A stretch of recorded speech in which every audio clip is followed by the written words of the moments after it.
Saphinde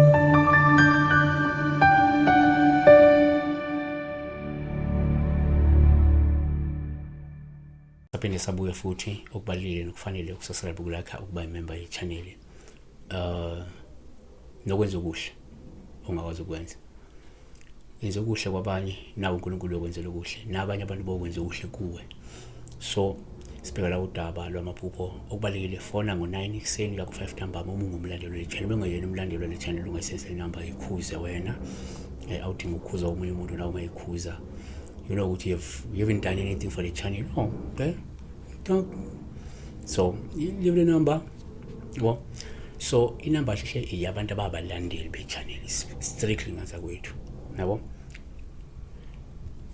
uNonkululeko Jalisa 23070 ngikubingelele baba, cela ubuze uphupha kwenyama yomvundla enonilini. Umvundla is an animal, it's a small animal that looks like a rabbit. It's a hair, it's hair. Yeah, yeah. Umvundla umukhulu kunonogwaja kancane, unamadlebe amade kancane kunonogwaja, makhudlwana kancane kunonogwaja. Konke kuhlala igangeni vele. Konke futhi abantu bayakudla, yabona. Nake singakusho ngomvundla. Hair in English, hair. One, umuphupha umvundla kuwuphawu oluhle kakhulu uma ubona lusho inhlanhla, lusho ukuchuma, lusho incebo, lisho impumelelo ezofika. Two, yenzeka umuphupha futhi umvundla kuba uphawu oluhle uma umhlophe umvundla, lusho nje ukuhlambuluka nokuthi ungalindela mhlawumbe okuhle nenhlanhla, umusa nempumelelo. Three, yenzeka futhi ngesikhathi uphupha la umvundla kuba uphawu oluhle uma omnyama. Kwabanye lokhu siyokusho ukuthi lo muntu uzothola umvuzo omuhle kwakwenzayo. Yes, abanye bokuthatha njengento engabika ibhadi, yabona.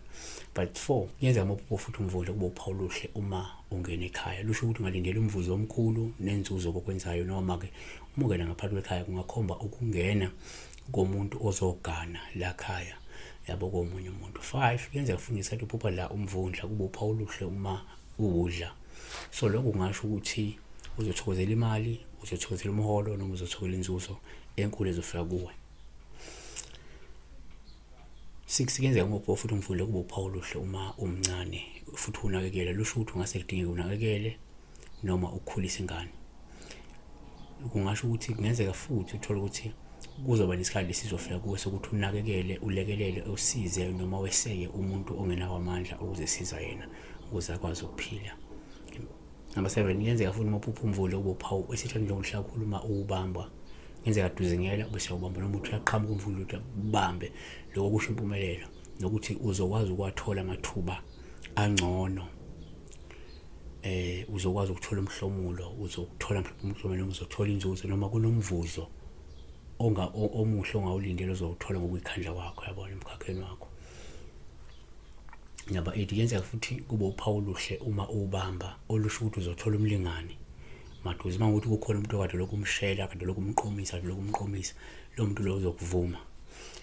Mangukuthi ukhona umuntu mhlawumbe kade umphesuwa, umphesuida, lo muntu uzokungenzeka kade mhlawumbe ukhuluma nemanager, manje lokhu ukhuluma nemanager ufuna ukuthi ineze iposition ethile, ubamba lokwathi soyithola iposition, yabona. So number 9, kuyenzeka futhi la umuphupha la umvundla kuba uphawu oluhle kakhulu uma uyinyama enhle futhi enonophela.